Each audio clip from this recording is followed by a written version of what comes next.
Hello दोस्तों, आज इस वीडियो में हम चोलामंडलम कंपनी के बिजनेस लोन के बारे में बात करेंगे।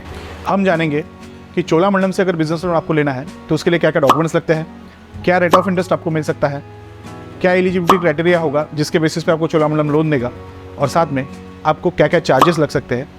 और बहुत ही इंपॉर्टेंट पॉइंट मैं आपको बताना चाहूँगा कि इस वीडियो को आप पूरा देखिए, बिकॉज इस वीडियो के एंड में मैं चोलामंडलम के बारे में एक बहुत ही इंपॉर्टेंट बात बताने जाऊँगा।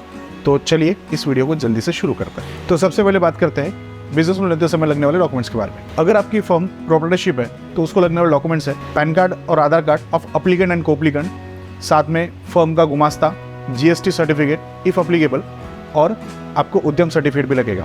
उसके बाद लेटेस्ट 2 ईयर्स के आईटीआर, साथ में 6 महीने का बैंक स्टेटमेंट और लेटेस्ट 1 साल का जीएसटी रिटर्न भी आपको लग सकता है। और साथ में बहुत ही इंपॉर्टेंट डॉक्यूमेंट एक और है, वो है ओनरशिप प्रूफ। अगर आपका घर खुद का है या फिर आपकी शॉप या कोई भी कमर्शियल प्रीमाइसेस जहाँ पे आप अपना बिजनेस रन करते हैं, उसका वो अगर आपका खुद का है तो उसका आपको ओनरशिप प्रूफ देना होगा, चाहे वो इलेक्ट्रिक बिल हो जो आपके नाम पे या कोई आपके घर के मेंबर के नाम पे हो। साथ में सेल की कॉपी उसकी भी आपको लग सकती है अगर इलेक्ट्रिक बिल पे आपका नाम ना हो तो, या फिर आप उसकी टैक्स रिसिप्ट भी प्रोवाइड कर सकते हैं। अगर पार्टनरशिप फर्म है तो उसमें लगेंगे कंपनी का पैन कार्ड, साथ में जितने भी पार्टनर्स हैं उनका पैन कार्ड, आधार कार्ड। उसके बाद कंपनी का गुमास्ता, उसकी पार्टनरशिप डीड और जीएसटी सर्टिफिकेट अगर अप्लीकेबल हो, और उद्यम सर्टिफिकेट भी आपको लग सकता है। उसके बाद आपको लगेंगे लेटेस्ट 2 साल के आईटीआर ऑफ कंपनी, साथ में 6 महीने का बैंक स्टेटमेंट कंपनी का लगेगा, और लेटेस्ट 1 ईयर का जीएसटी रिटर्न अगर आप जीएसटी अप्लीकेबल हो तो, और साथ में ओनरशिप प्रूफ जो किसी भी एक पार्टनर का खुद का घर या फिर कोई कमर्शियल प्रीमाइसेस है तो उसका ओनरशिप प्रूफ आपको लगेगा। अगर कोई फर्म प्राइवेट लिमिटेड है तो उसमें लगने वाले डॉक्यूमेंट्स है कंपनी का पैन कार्ड, साथ में एमओए एंड एओए आपको लग सकता है। एमओए मतलब memorandum of association and AOA मतलब आर्टिकल्स ऑफ एसोसिएशन, ये आपको प्रोवाइड करना होगा। उसके बाद कंपनी का लेटेस्ट 2 साल के आपके आईटीआर आपको लग सकते हैं, साथ में 6 महीने का बैंक स्टेटमेंट ऑफ कंपनी वो आपको लगेगा। और जितने भी कंपनी के डायरेक्टर्स हैं उनके पैन कार्ड और आधार कार्ड भी आपको देने होंगे। और लेटेस्ट 1 साल का जीएसटी रिटर्न अगर कंपनी जीएसटी अप्लीकेबल हो तो। और सबसे आखिर में मतलब और सबसे इम्पोर्टेंट डॉक्यूमेंट है ओनरशिप प्रूफ, जो किसी भी एक डायरेक्टर का ओनरशिप प्रूफ दिया तो भी चल सकता है। तो ये जो थे वो डॉक्यूमेंट्स की लिस्ट थी प्रोप्राइटरशिप, पार्टनरशिप और प्राइवेट लिमिटेड कंपनी के लिए। अभी हम लोग बात करते हैं एलिजिबिलिटी के ऊपर। चोलामंडलम से बिजनेस लोन लेते समय आपको सबसे इम्पोर्टेंट जो पैरामीटर है वो है आपका सिबिल स्कोर। वो मिनिमम 675 प्लस होना चाहिए। जी हाँ, 675 प्लस अगर क्रेडिट स्कोर मतलब भी सिबिल स्कोर रहा तो आप एलिजिबल हो जाते हैं चोलामंडलम से लोन लेने के लिए। साथ में जितने भी आपके लोन के ट्रैक्स चल रहे हैं, चाहे आपके बिजनेस लोन चल रहा हो या कोई ऑटो लोन हो या कोई होम लोन हो, वो सभी एकदम रेगुलर होने चाहिए। उसमें किसी भी प्रकार का ईएमआई रिटर्न नहीं होना चाहिए। उसके बाद आपका जो बैंक बैलेंस है उसका बैलेंस जो है वो प्रॉपरली मेंटेन होना चाहिए। ये एक बहुत इंपॉर्टेंट पैरामीटर है जिसके बेसिस पे, जिसके कैलकुलेशन के बेसिस पे आपको लोन दिया जाता है। अगर आप जीएसटी अप्लीकेबल हो तो आपके जीएसटी रिटर्न प्रॉपरली पेड होने चाहिए। साथ में आपका जो आईटीआर है वो भी आपने रेगुलरली पेड होना चाहिए। इनकम टैक्स रिटर्न जो है वो आपका रेगुलरली पेड होना चाहिए।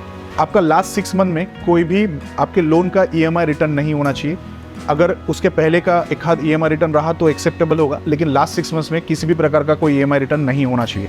और आपका जो बिजनेस प्रोफाइल है वो पॉजिटिव होना चाहिए। आपका कोई भी नेगेटिव प्रोफाइल, जैसे लाइक आप अगर कोई कंस्ट्रक्शन कंपनी रन कर रहे हैं या किसी और प्रकार के आप कॉन्ट्रैक्टर हो, जैसे लेबर कॉन्ट्रैक्टर और बाकी सब चीज़ों में आप बिजनेस करते हैं तो वो नेगेटिव प्रोफाइल में आ सकता है। और आपका जो बिज़नेस प्रोफाइल है उसका जो विंटेज है, मतलब आपका जो बिज़नेस स्टार्ट हुआ है उसकी जो डेट है वो 3 साल पुरानी होनी चाहिए। मतलब ही आपका बिज़नेस विंटेज जो है वो 3 साल पुराना होना चाहिए। ओनरशिप प्रूफ इसमें कंपलसरी है, मतलब ओन प्रॉपर्टी आपकी कंपलसरी होनी चाहिए, वो रेसिडेंट होनी चाहिए और कमर्शियल भी चल सकती है तो, लेकिन ओनरशिप प्रूफ ये जो है ये कंपलसरी है। अगर आपका सीसी या ओडी अकाउंट है तो आपकी जो क्रेडिट लिमिट है वो 90% या 95% के ऊपर का यूटिलाइजेशन उसका नहीं होना चाहिए, वो प्रॉपरली यूटिलाइज होनी चाहिए। ये भी एक बहुत इंपॉर्टेंट पॉइंट है चोलामंडलम से बिजनेस लोन लेते समय एलिजिबिलिटी कैलकुलेशन के लिए। और सबसे लास्ट है कि आपका जो रेसिडेंट है या फिर आपका कमर्शियल प्रीमाइसेस जहाँ से आप अपना बिजनेस रन कर रहे हैं वो चोलामंडलम की ब्रांच के जियो लिमिट में होना चाहिए, क्योंकि उनकी ब्रांच वहाँ तक होनी चाहिए। उनका जो जियो लिमिट है उस एरिया के अंडर में आपका रेसिडेंट और आपका कमर्शियल प्रीमाइसेस होना चाहिए। ये भी एक बहुत इंपॉर्टेंट कंडीशन है जिसके बेसिस पे आपको बिजनेस लोन दिया जाता है। अभी हम लोग बात करते हैं रेट ऑफ इंटरेस्ट की। तो जनरली चोलामंडलम जो है वो 18% से लेके 21% तक का रेट ऑफ इंटरेस्ट आपको प्रोवाइड करता है। जो डिपेंड करेगा आपके लोन अमाउंट पे, आपका जितना बड़ा लोन अमाउंट रहेगा उसके ऊपर वो डिपेंड करेगा कि आपका रेट ऑफ इंटरेस्ट क्या रहेगा। 18 से लेके 21 या 22 रेट ऑफ इंटरेस्ट तक आपको चोलामंडलम से मिल सकता है। और जो टेन्योर है वो आपको 3 साल से लेके 5 साल तक, मैक्सिमम 5 ईयर्स तक आपको चोलामंडलम बिजनेस लोन जो टेन्योर है वो प्रोवाइड कर सकता है। अभी हम लोग चार्जेस की बात करें तो चार्जेस जो है वो 2% प्लस GST जो है वो चोलामंडलम का प्रोसेसिंग फीस रहेगा।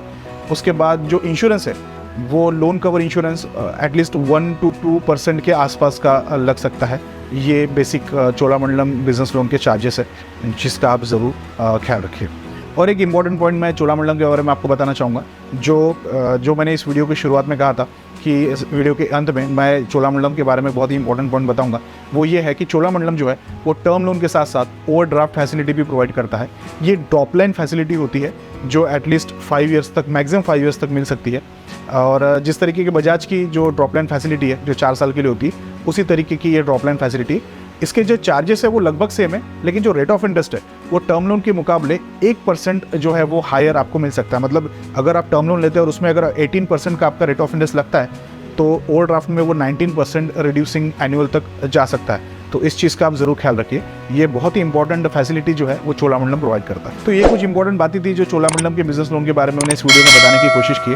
अगर आपको इसके अलावा भी कुछ और जानना है तो डिस्क्रिप्शन में मैंने एक मेल ID दिया है, साथ में एक व्हाट्सएप की लिंक है, आप मुझे मैसेज कर सकते हैं या फिर मेल कर सकते हैं। मैं या मेरी टीम आपको ज़रूर कॉन्टैक्ट करेंगे। तो ऐसे इन्फॉर्मेटिव वीडियोज़ देखने के लिए मेरे चैनल को सब्सक्राइब कीजिए और देखते रहिए ऑल एसेट्स।